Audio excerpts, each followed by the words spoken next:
Hello दोस्तों, स्वागत है आपका आपके अपने YouTube channel Ramshree study point पर। तो जैसा आप जानते हैं कि हम पढ़ रहे हैं सीआई। तो इससे पहले हमने सीआई का बहुत कुछ पढ़ लिया है। आज हम और कुछ क्वेश्चंस लेके आए आपके लिए सीआई के। तो जैसा आप जानते हैं कि हम आपको मंडे से फ्राइडे तक की क्लास देते हैं। 2 दिन ऑफ इसलिए रखते हैं ताकि आप खुद से प्रैक्टिस कर पाए, है ना। तो चलिए स्टार्ट करते हैं आज की क्लास और देखते हैं। इससे पहले मैंने आपको दुमाही और तिमाही और चौमाही वाले कुछ क्वेश्चंस कराए थे। आज उन्हीं को आगे बढ़ाते हुए कुछ और क्वेश्चंस हम लेकर आए हैं। तो चलिए स्टार्ट करते हैं। जैसे मैं पहला क्वेश्चन दिया हुआ है कि 15% वार्षिक ब्याज की दर से। अभी जो रेट दे रखी है वो 15% वार्षिक दे रखी है। कितनी दे रखी है? 15% वार्षिक ब्याज की दर से। आपको 10 माह का, कितने समय का? 10 मंथ्स का हमें क्या बताना है? ब्याज बताना है। अगर धनराशि, और जो ब्याज है वो चौमाही संयोजित हो रहा है, और हमें धनराशि कितनी दे रखी है? 12,800। अगर आपके पास 12,800 रुपये जो है धनराशि है, तो हमें क्या करना है? चौमाही संयोजित हो रहा है ब्याज। तो आप एक बताओ, 10 महीने में कितनी चौमाही का मतलब आप समझते होंगे 4 महीना, है ना। यानी कि हमें साल में ब्याज नहीं देना, हमें कितने दिन में ब्याज देना है भाई? 4 महीने पूरे हो गए तो आपको ब्याज दे देना है, फिर 4 महीने हो गए फिर आपको ब्याज दे देना है। तो आप समझ रहे हैं कि भाई 4 महीने यहाँ पर और 4 महीने यहाँ पर। एक चौमाही ये कंप्लीट हो गई, एक चौमाही ये कंप्लीट हो गई। अब हमें कितने साल का ब्याज चाहिए? अब हमें चाहिए सिर्फ 2 महीने का ब्याज, क्योंकि 10 महीने बचे थे। तो ये 2 मंथ्स जो है वो एक चौमाही नहीं बन रही भाई, क्योंकि देखो 4 महीने की एक चौमाही ये हो गई, है ना। एक चौमाही आपकी ये हो गई, एक चौमाही कौन सी हो गई आपके पास? एक ये हो गई। अगर यहाँ पर भी 4 महीने होते तो ये चौमाही होती, क्योंकि जो चौमाही होती है वो 4 महीने की होती है। तो 2 महीने में कितनी होगी? आप जानते कि अगर एक चौमाही की बात करें, मतलब सॉरी 4 मंथ्स बराबर कितना होता है? आपने कहा भाई एक चौमाही होती है, आपका कितना हो जाएगा? एक चौमाही। चौमाही का मतलब 4 महीने से है। तो आप जानते हैं कि अगर मैं एक मंथ की वैल्यू यहाँ से निकाल लूँ, मैं आपको इसलिए एक्सप्लेन कर रहा हूँ, वरना मैं आपको डायरेक्ट बता देता कि आधा होगा, है ना, आधी चौमाही। तो आप कहेंगे भाई 1/4 चौमाही आपकी क्या हो जाएगी? हो जाएगी। हमें कितने महीने का निकालना है? अगर 1 महीना होता तो मुझे क्या करना था? देखो 2 साल का यानी कि 2 चौमाही का, तो मुझे पूरा ब्याज लेना है। बस तीसरी चौमाही में मुझे क्या करना पड़ता? 1/4 करना पड़ता। अगर 1 महीना यानी कि 9 महीने का पूछा होता, लेकिन इसने हमसे 2 महीने और पूछा हुआ है। तो हम क्या करेंगे? 2 मंथ्स में जो चौमाही हो गई, आप जानते हैं कि यहाँ 2/4 यानी कि 1/2 चौमाही। तो देखो हम क्या करने वाले हैं यहाँ पर भाई, इतनी बात आपको एग्जाम में लिखनी नहीं है, बस मैंने इसलिए समझाई है कि कुछ लोग दुमाही, तिमाही और चौमाही में कंफ्यूज होते हैं। तो मैंने आपको बता दिया कि मैं आपको कहता ना भाई 1/2 चौमाही है, तो आप कहते पता नहीं कैसे कह रहे हैं। तो अब क्या करना? देखो 1 चौमाही, 2 चौमाही, और ये तीसरी चौमाही मैंने बना ली 1/2 चौमाही। हम यहाँ निकालने वाले हैं 3 चौमाही का, है ना, ब्याज, चक्रवृद्धि ब्याज। और फिर क्या करेंगे? लास्ट में जो तीसरा साल है यानी कि तीसरी जो चौमाही है उसका हमें क्या कर देना है? आधा कर देना है। तो ये वाला मैं मिटा रहा हूँ, आपको समझ में आ गया होगा कि यहाँ पर 1/2 चौमाही कैसे हो गई। तो आप जानते हैं कि हमें यहाँ कर देना है 1/2 चौमाही। तो अब देखो, अब ये जो रेट है वो है 15% वार्षिक। तो इस रेट को भी हमें किस में कन्वर्ट करना पड़ेगा? चौमाही में। तो आप जानते हैं कि साल में कितनी चौमाही होती हैं? आपने कहा भाई 3 चौमाही होती हैं, क्योंकि 4 तियां 12 है ना। तो 3 पंजे 15% चौमाही का, सॉरी 5% चौमाही का ब्याज आपको देना पड़ रहा होगा। तो आप बताओ, अगर 5% चौमाही ब्याज दे रहे हो तो 5% का मतलब कितना होता है? आप कहेंगे भाई 1/20। अगर 1/20 होता है तो आप इससे काट लो 1/20। तो देखो 0 से तो एक 0 कट जाएगा, 2 छिंग 12 और 2 चौक 8, 640 रुपये आपको ब्याज मिला होगा। आप जानते हैं कि ये 3 बार लिखा जाता है। मैंने आपको बताया था कि 3B + 3C + D ब्याज होता है आपके पास, यही होता है ना। तो आप जानते हैं कि 3B का मतलब तीनों बार सेम ही होगा। अगर रेट सेम है तो ये 640 रुपये मिल रहा होगा। अगली बार ब्याज लगेगा 1/20 का, यहाँ पर लगेगा 1/20। तो वो क्या होता है? यहाँ पर लिखा जाता है C और यहाँ पर ही D होता है। ये बात मैंने आपको फर्स्ट वीडियो में इसकी बताई है स्ट्रक्चर में। तो जब आप इसका करेंगे तो ये कट जाएगा, यहाँ आपका कितना आ जाएगा? आप कहेंगे भाई 32 आ जाएगा। 64 है, 2 से डिवाइड करेंगे, 32 0 से तो 0 कट गया। तो 1/32 यहाँ लिखा जाएगा और 1/32 इसी के नीचे लिखा जाएगा। आप जानते हैं कि अब हमें इसका भी 1/20 कर देना है ताकि D आ जाए। अगर हम इसका 1/20 करेंगे तो 2 से काट लो, ये 1.6 बार में कट जाएगा। 20 से अगर हम डिवाइड कर देंगे तो ये 1.6 बार में कट जाएगा। अब आप बताओ हमें कितने महीने का चाहिए? आप कहेंगे भाई इसे मैं मिटा रहा हूँ थोड़ा सा, क्योंकि आपको चाहिए कितने मंथ का? हमें चाहिए सिर्फ 10 मंथ का। और ये अभी कितने का हो गया? आप कहेंगे ये 12 का हो गया, क्योंकि 4 महीने का, 4 महीने का और 4 महीने का। तो हमें यहाँ 4 महीने का नहीं चाहिए ये वाला ब्याज, ये हमें कितना चाहिए? हमें सिर्फ 2 महीने का चाहिए। तो हम आधा कर देंगे तो बस आपका 10 महीने का हो जाएगा। तो आप जानते हैं कितना हो जाएगा? 1280 तो आपका यही हो गया 2 साल में, है ना, साधारण ब्याज। और 32 आपका ये ऐड हो जाएगा। तो आपने कहा ये कितना हो जाएगा? तो आपने कहा 8 3 11, यह आपका हो गया भाई 1312। यानी कि 1312 हमें 8 महीने में ही ब्याज मिल जाएगा। अगर 1312 अगर हमें 8 महीने में मिला है तो अब ये वाला जो ब्याज होगा वो आधा लगेगा। तो आप जानते हैं अगर हम 64 यानी कि 640 का आधा करेंगे तो आपका कितना आ जाएगा, आप कहेंगे भाई 320 रुपये हमें ये ब्याज मिला होगा।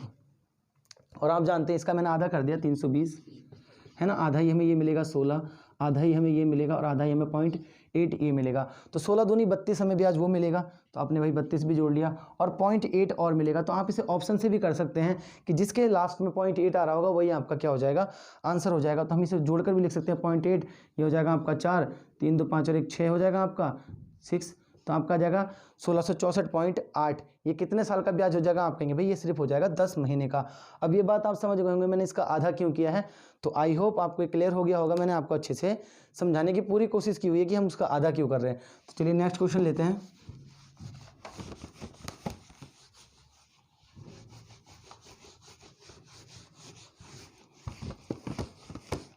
जिसे अगला हमें क्वेश्चन दिया हुआ है कि 10% वार्षिक चक्रवृद्धि ब्याज पर कितने वर्ष में 200 रुपये की धनराशि 2420 रुपये हो जाएगी। तो 10% वार्षिक ब्याज की दर है आपको, और कितने वर्ष में कितनी हो जाएगी, 2420 हो जाएगी। 2000 रुपये थे भाई, आपके पास मूलधन कितना था 2000, कितनी हो गई, आपने कहा भाई 2420 हो गई।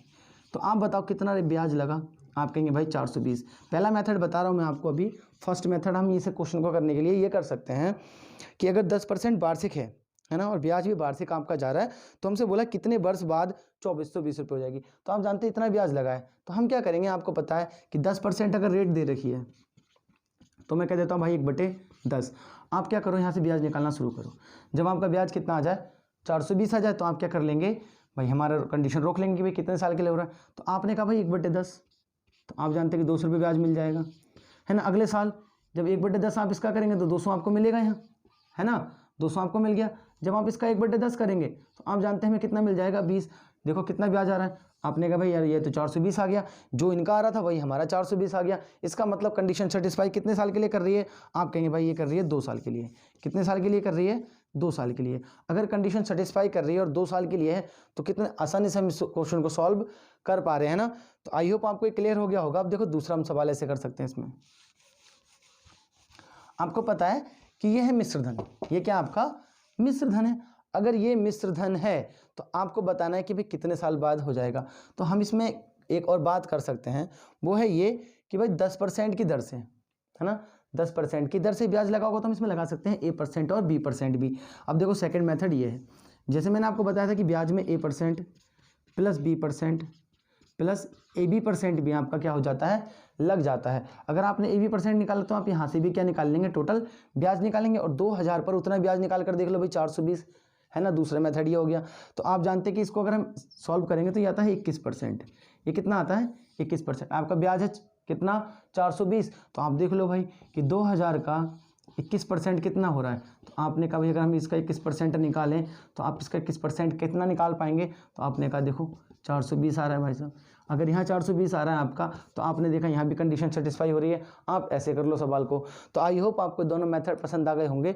आप और भी मेथड इसके कर सकते हैं ना, और भी क्या मेथड कर सकते हैं। देखो एक और मेथड आपको बताता हूँ, तीसरा मेथड है ये। ज़्यादा ना चक्करों में पड़े हैं ना, 1-2 मेथड यहाँ पढ़ लें। बस ये है कि अगर आपको ज़्यादा मेथड आते हैं तो आपको सवाल में अप्रोच पता होनी चाहिए कि हम कौन सा मेथड लगाने वाले हैं। आप जानते हैं कि 2000 रुपये थे, कितने हो गए, आपने कहा भाई 2420 हो गए। इन्हें तब तक काटते रहो जब तक ये कटते रहते हैं आपस में, मतलब इनमें कुछ कॉमन मत छोड़ो। यहाँ पर अभाज्य संख्या बना लो। आपने कहा इस 0 से इस 0 को काट दिया, हमने काट दिया। आपने कहा मैं इसे 2 से काट सकता हूँ, ये 100 बार में कट जाएगा। ये 2 से देखो 1 2 1 बार में कट जाएगा। आपने कहा भाई ये कितना हो रहा है, आपने कहा ये 10 का स्क्वायर हो रहा है, इसके बाद नहीं कटेगा। आपने कहा ये 11 का स्क्वायर हो रहा है। आप जानते हैं 10% के हिसाब से जो धन होगा वो 1/10, यानी कि पहले साल 10 से 11 हो रहा होगा। तो ये देखो यहाँ भी 10 से 11 हो रहा होगा। आप रेट भी लगा सकते हो कि भाई 1 रुपये का ब्याज मिला आपको कितने रुपए पे, 10 रुपये पे। तो 1/10 का मतलब होता है 10%। तो ये जो स्क्वायर आ रहा है ये किसको दिखा रहा होगा, आपके साल को। क्योंकि आप जानते हैं अगर 2 साल के लिए है तो आप 10 से 11 भाई, फिर 10 से 11 करेंगे नहीं करेंगे, तो बस आंसर यहाँ से भी आपका कितना आ जाएगा, 2 ही आएगा। तो ऐसे भी हम करने वाले हैं क्वेश्चन, मैंने इसलिए बताया। तो आप यहाँ से डायरेक्ट कर सकते हैं, आपको ये कुछ करने की जरूरत ही नहीं है। बस क्या करो, जो हमें प्रेजेंट में दे रखा था और जो हमारा मिश्र धन है उसको तब तक काटो जब तक ये किसी का स्क्वायर क्यूब ना बन जाए, है ना। ये जरूर बनता है, जरूर ज़्यादातर बन ही जाता है कि भाई यहाँ पर 10 का स्क्वायर है, 11 का स्क्वायर है। तो देखो आप देखो 1 रुपये का ब्याज मिला हमें कितने रुपये पे, 10 गुणा 100 इक्वल होता है आपका R × T। T तो 1 है है ना। तो आप जानते हैं इससे कट जाएगा, 10% रेट आ रही है जो कि क्वेश्चन में दी हुई है, यानी कि 2 साल है, यानी कि समय का जो दे रखा है आपको स्क्वायर जो होगा वो समय होगा, तो 2 साल आपका क्या जाएगा, आंसर आ जाएगा। तो आई होप आपको क्लियर हो गया होगा। चलिए नेक्स्ट क्वेश्चन और लेते हैं। अगला हमें क्वेश्चन दिया हुआ है कि कौन सी धनराशि 2 वर्ष में 4% सीआई की दर से 1352 रुपये हो जाएगी। 4% की दर से 2 साल में आपको बताना है। तो आप जानते हैं कि भाई कौन सी धनराशि 2 वर्ष में 4% वार्षिक ब्याज की दर से, तो 4% दे रखी है और हमें टाइम दे रखा है 2। 4% का मतलब आप जानते हैं भाई 1/25 होता है। कितना होता है, 1/25। इसे भी करने का सिंपल तरीके हैं, आप 25 से 26 करो और देख लो, है ना। हमारे हिसाब से 2 साल में मिश्र धन क्वेश्चन के हिसाब से हम वैसे करते हैं पहले, फिर बाद में हम अपने हिसाब से करेंगे। तो मैंने कहा भाई 25 से 26 हो जाना चाहिए था धन पहले साल, अगले साल भी 25 से कितना हो जाना चाहिए था, आपने कहा भाई 26 हो जाता, यानी कि 625 रुपये अगर होते, तो आप 26 का जानते हैं 676 स्क्वायर होता है इसका, 676।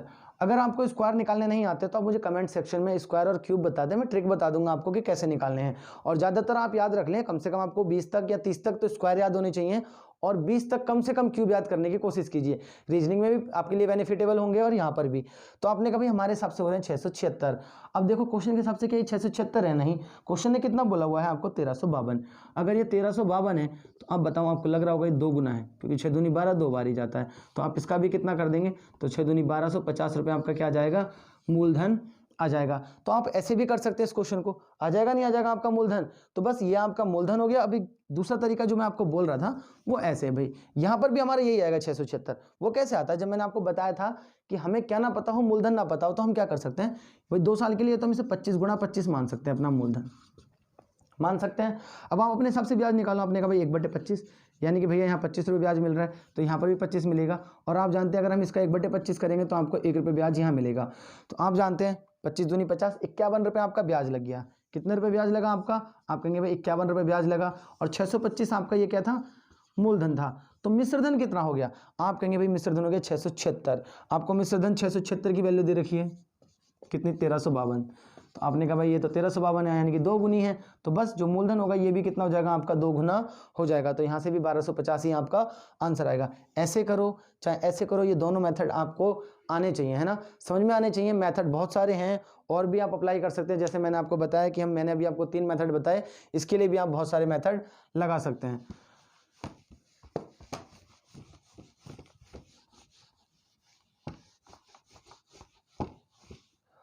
अगला हमें क्वेश्चन दिया हुआ है कि चक्रवृद्धि ब्याज की दर से, है ना, निवेशित एक राशि 3 वर्ष में 800 तथा 4 वर्ष में 840 हो जाती है। आपको बताना है ब्याज की दर। अब मानो भाई x रुपये रहे होंगे, ए मान लो, चलो वो 3 वर्ष में कितने हो गए भाई, हमने कह दिया 800 हो गए, लेकिन 4 वर्ष में कितने हो रहे हैं, आपने कहा 840 हो रहे हैं, 840 हो रहे हैं। तो आपको एक बात चक्रवृद्धि ब्याज में ये बात याद रखनी पड़ेगी, यहाँ पर अगर यही क्वेश्चन साधारण ब्याज में होता तो मैं ये कहता कि साल 1 बड़ा है और ब्याज कितना बड़ा है, 40, तो मैं क्या करता है इसमें से 3 साल का ब्याज निकाल कर घटा लेता। आप जानते कि वहाँ पर मूलधन पर ही ब्याज लगता है और यहाँ पर मिश्र धन पे ब्याज लगता है। तो आप जानते कि यहाँ से यहाँ तक तो 3 साल हो गई है भाई, 1 साल में जो ब्याज लगा यहाँ से यहाँ तक में वो कितना लगा है, 40। क्या कोई मुझे बताएगा कि ये जो 40 रुपये ब्याज लगा होगा वो किस पर लगा होगा, तो ये बता दो बस, ये किस पर लगा होगा। अगर यही साधारण ब्याज का होता तो मैं कहता भाई 1 रुपये जो है, 1 साल में 40 रुपये ब्याज मिल रहा, तो हम कहते भाई 3 साल में 120 रुपये ब्याज मिलेगा, और हम इसमें से आराम से घटा लेते, है ना, वही हमारा क्या हो जाता, मूलधन हो जाता। पर यहाँ पर क्या है, फिर रेट निकाल लेते हैं, है ना, रेट भी निकाल सकते हैं, इससे कोई दिक्कत नहीं है कि भाई इतना ब्याज लग रहा है। अब यहाँ पर जो ब्याज लगा होगा ना वो इस पर लगा होगा, क्योंकि आप जानते हैं कि मिश्रधन जो होता है वही तो आपका क्या होगा, ब्याज प्लस मूलधन। तो 3 साल के बाद जो है, अगर आपको टोटल धन 800 रुपये हो गया तो अब 800 पर ब्याज लगेगा, चाहे आपने 400 रुपये ब्याज पर दिए होंगे। तो आप जानते हैं कि जो 40 रुपये का ब्याज मिला है वो किस पर मिला है, 800 पर, गुणा होता है आपका 100 इक्वल R इंटू टी। तो टी हमने 1 साल लिया हुआ है क्योंकि यहाँ पर समय है 1 साल, और ये साधारण ब्याज से मैंने आपको किया हुआ है। आपने 2 जीरो से 2 जीरो काटे, 8 पंजे 40, तो आपने कहा भाई 5 बराबर जो हो जाएगा R, यानी कि 5% आपकी क्या आ जाएगी, R आ जाएगी। तो आई होप आपको ये क्वेश्चन क्लियर हो गया होगा और ऐसे क्वेश्चंस को आप कर पाएंगे। तो चलिए नेक्स्ट क्वेश्चन और लेते हैं।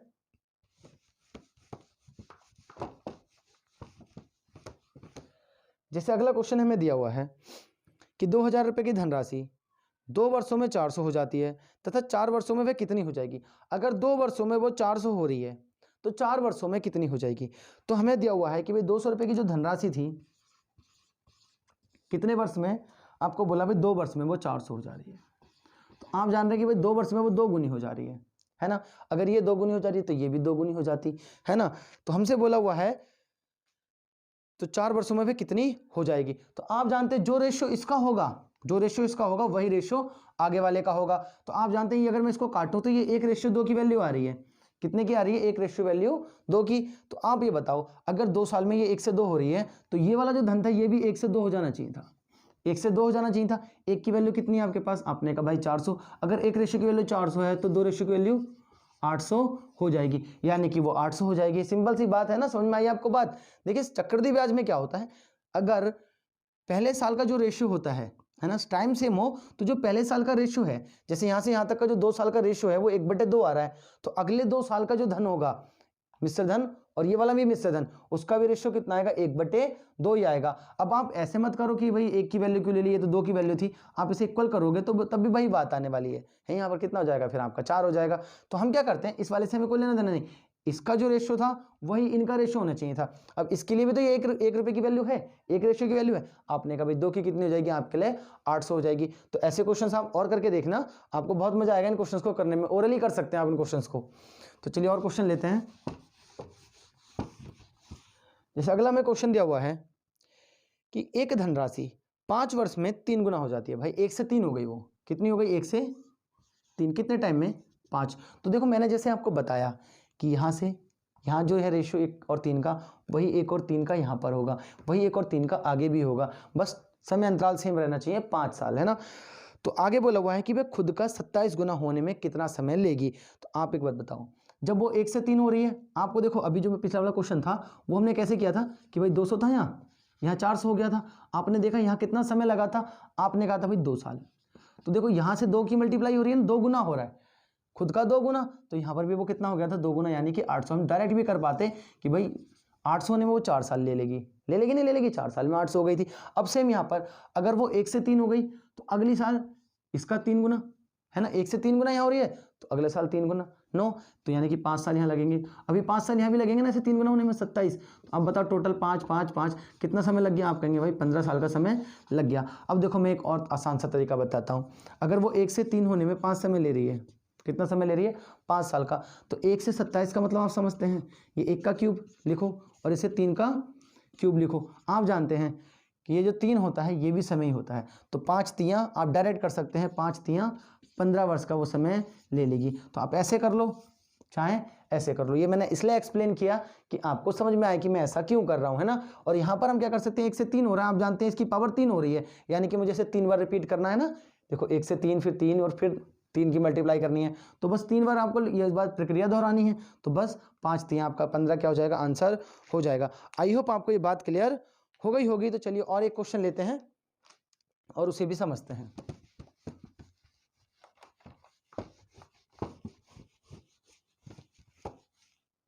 अगला क्वेश्चन दिया हुआ है कि 5% वार्षिक सीआई की दर से 1200 रुपये की धनराशि कितने वर्षों में 13,230 रुपये हो जाएगी। अब देखो 5% वार्षिक सीआई की दर से कितने की धनराशि, आपने कहा भाई 12,000 रुपये की धनराशि है, कितनी हो जाएगी, 13,330, आई थिंक 13,230 इतनी हो जाएगी। कितनी रेट से, 5% रेट से। तो देखो ये अभी का करंट का था, आपका भी इतना मूलधन था, कितने साल बाद इतना हो गया होगा। तो मैंने आपको बताया कि आप इन्हें तब तक काटते रहो जब तक ये किसी का स्क्वायर या क्यूब ना बनने लग जाए। तो हम इसे काटना शुरू करते हैं। सबसे पहले तो ये 0 कट गया, आपका कटा।